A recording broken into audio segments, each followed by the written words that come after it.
The Sunday dinner table at the Harrison household had become a weekly battleground, and tonight's topic was my apparently hopeless career in music. Dad sat at the head of the table, carving the roast beef with surgical precision while delivering his latest lecture on practical life choices.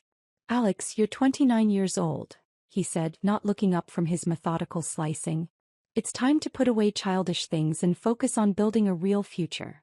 My stepmother Linda nodded enthusiastically from her position at Dad's right hand.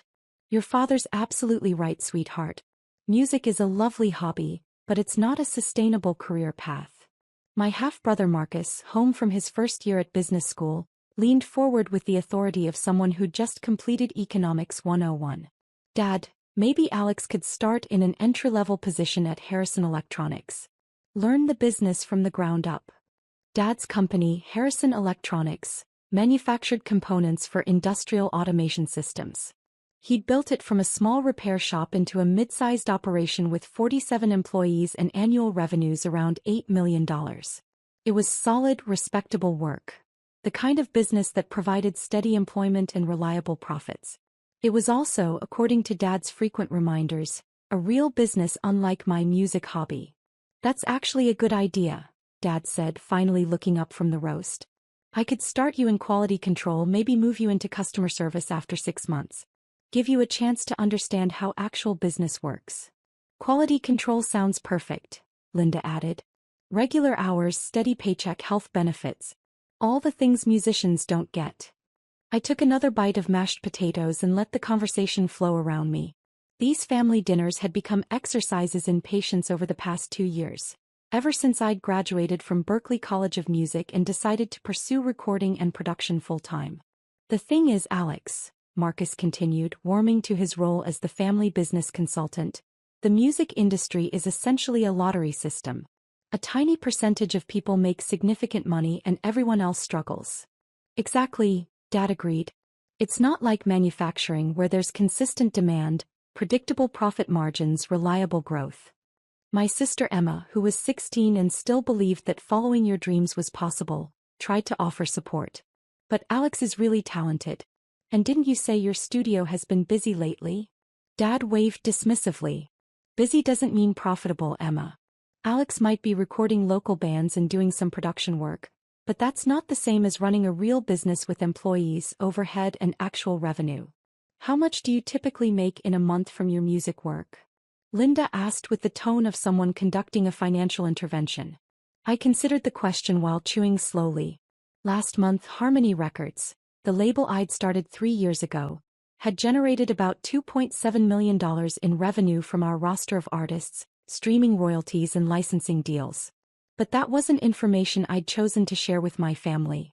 "It varies," I said simply. "See." Dad pointed his fork at me triumphantly.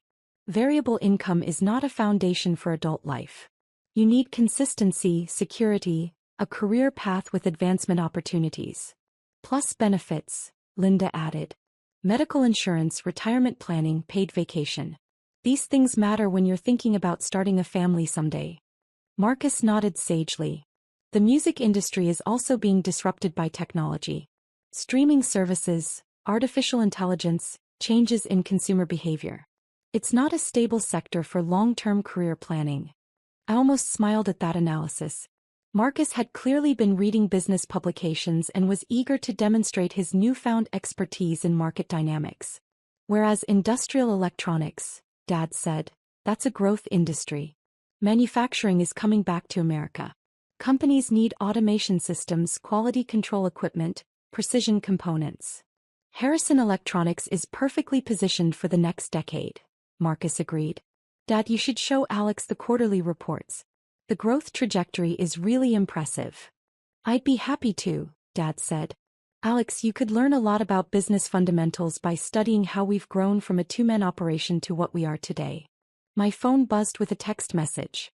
I glanced at it and saw it was from David Chin, my business manager at Harmony Records. "Alex, the Harrison Electronics acquisition just got final legal approval. All papers signed.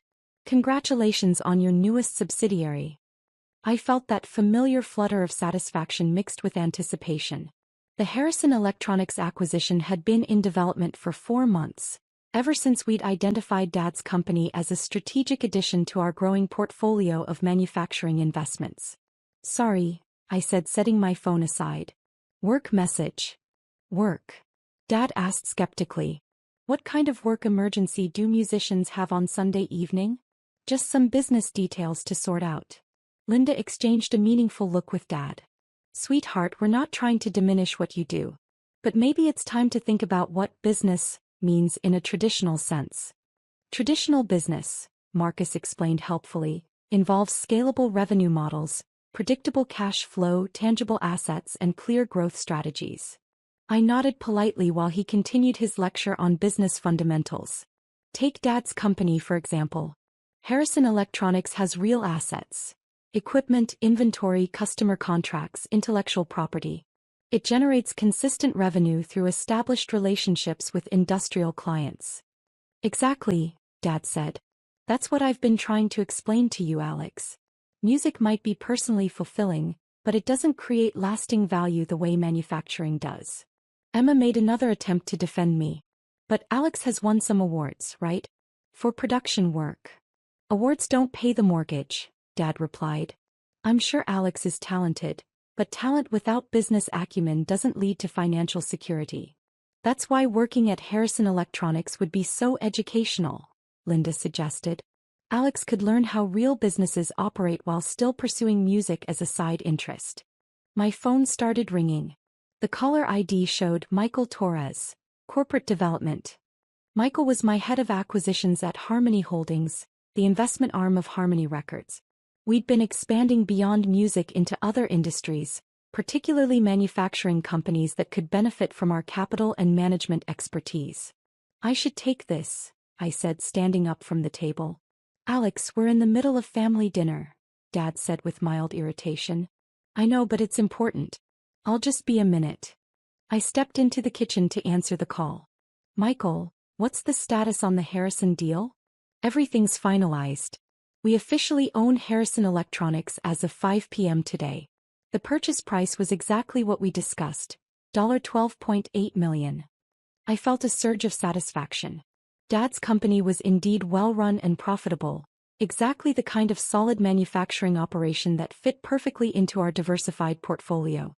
And Robert Harrison has no idea about the ownership change? None at all. The acquisition was structured through our holding company, Meridian Industries, so his name will never appear on any documentation he'll see. As far as he knows, he's now working for a private equity firm that specializes in manufacturing acquisitions. When do we inform him? Tomorrow morning. I've scheduled a meeting with him and his management team to discuss the transition. Should I handle it personally, or would you prefer to be there?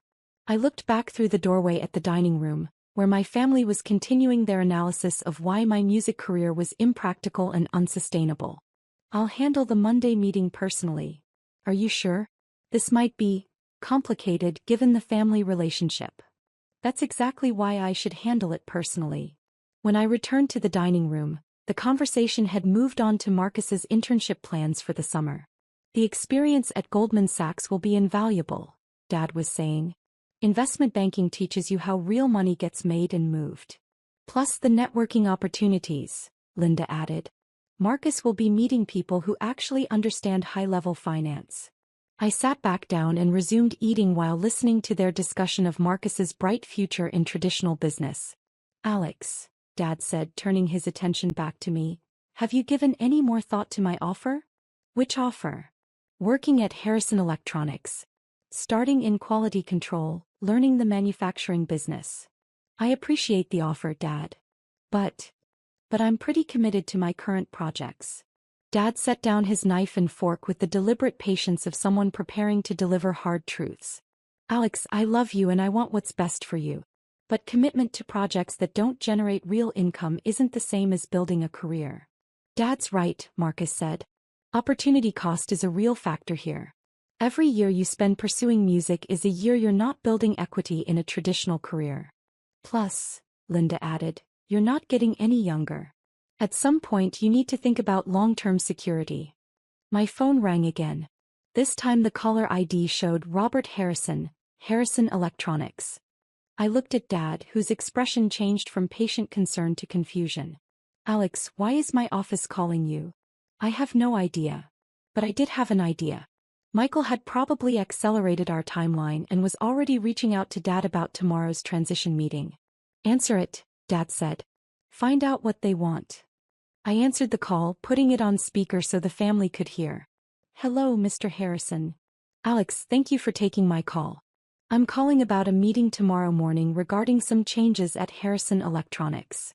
Dad's fork stopped halfway to his mouth. Changes. Mr. Harrison, this is Robert Harrison. You're on speaker with my family. What kind of changes? Oh, hello, Robert. Well, we've been acquired by an investment firm called Meridian Industries. They want to meet with all key personnel tomorrow to discuss the transition. Acquired. Dad's voice was barely audible. Yes. It happened very suddenly. Apparently, they've been researching our company for months and made an offer we couldn't refuse. Dad looked at me across the table, his expression a mixture of confusion and dawning concern. How much did they offer? Marcus asked. $12.8 million. All cash, no financing contingencies.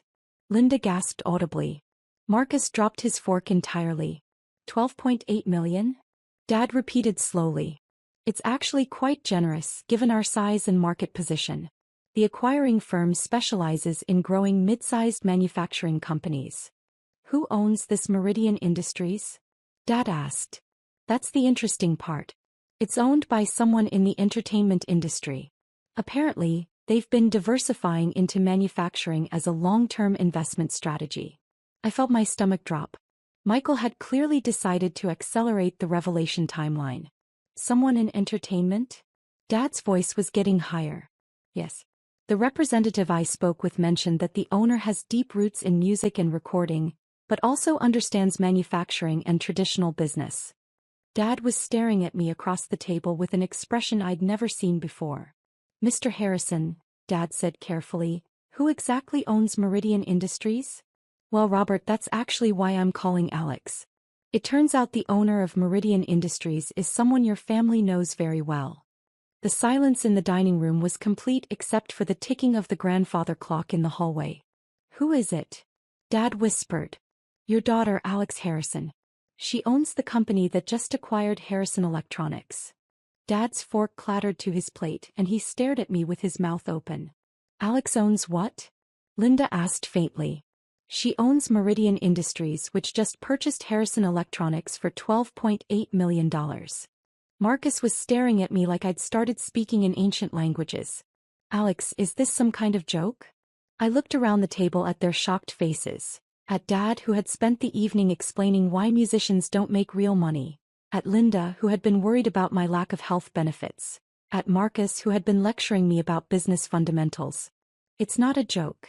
Alex, Dad said slowly, how do you own a company worth $12.8 million? Actually, Dad, I own several companies. Meridian Industries is just one subsidiary of Harmony Holdings. Harmony Holdings? I pulled out my phone and showed them the corporate website. It's the investment arm of Harmony Records, which is my record label. Your record label? Linda's voice was barely a whisper. The music business I've been building for the past 3 years. Marcus was scrolling through the Harmony Holdings website on his own phone. Alex, this shows annual revenues of over $50 million. Last year was good. This year we're tracking towards $75 million. Dad was still staring at his plate, processing the magnitude of what he'd just learned.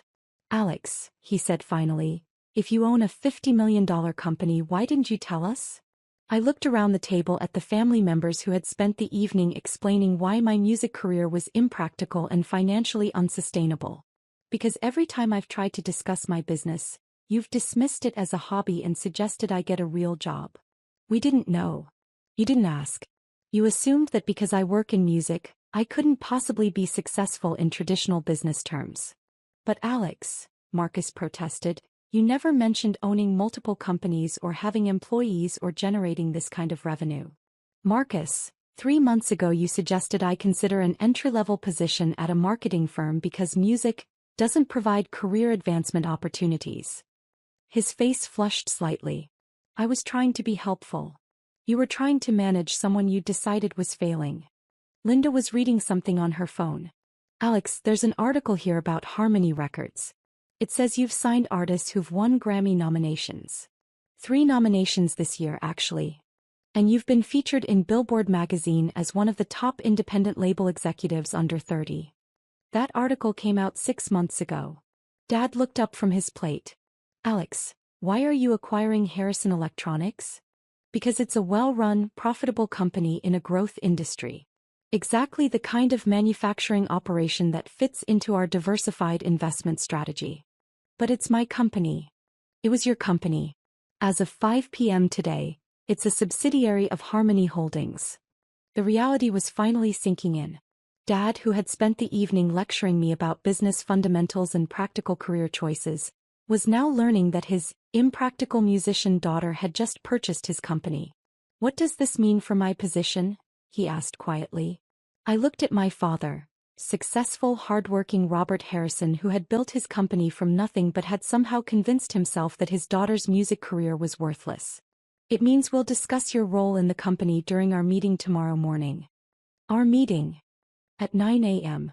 The Harmony Holdings conference room downtown. We'll be reviewing the transition plan and discussing management structure. Management structure? Dad, you'll still run day-to-day operations, but you'll be reporting to the new oversight team I'm installing. Marcus was still reading articles on his phone. Alex, it says here that you own a recording studio complex worth $8 million. $9.2 million, actually. We expanded last year. And you have distribution deals with major streaming platforms. And physical distribution through traditional retail channels. Linda looked up from her own phone. Alex, this article says you've been invited to speak at industry conferences about the future of independent music business. I spoke at 3 conferences this year. About business strategy and revenue diversification.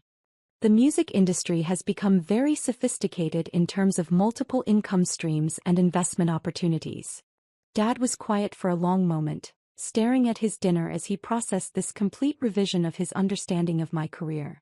Alex, I feel like an idiot. You're not an idiot, Dad. You just didn't have complete information. I've been lecturing you about business success while you were building something I couldn't even comprehend. You've been trying to look out for me based on what you thought you knew about the music industry. What I thought I knew was apparently completely wrong. Marcus looked up from his phone. Alex, this article says Harmony Records has been approached by major labels about acquisition offers. Several times. We've declined. Why? Because independence gives us more creative control and better profit margins. But surely the offers were substantial? I considered how much to reveal. The largest offer was $47 million. The number hit the dining room like a physical force. Emma actually dropped her water glass. $47 million? Dad asked weakly. For just the record label portion of the business. They weren't interested in the manufacturing investments or studio properties. Linda was staring at me like I was a completely different person. Alex, if someone offered you $47 million for your company, why do you still drive that old Honda? I looked around the table at their confused faces. Because the car works fine and I'd rather invest the money in growing the business than in luxury items.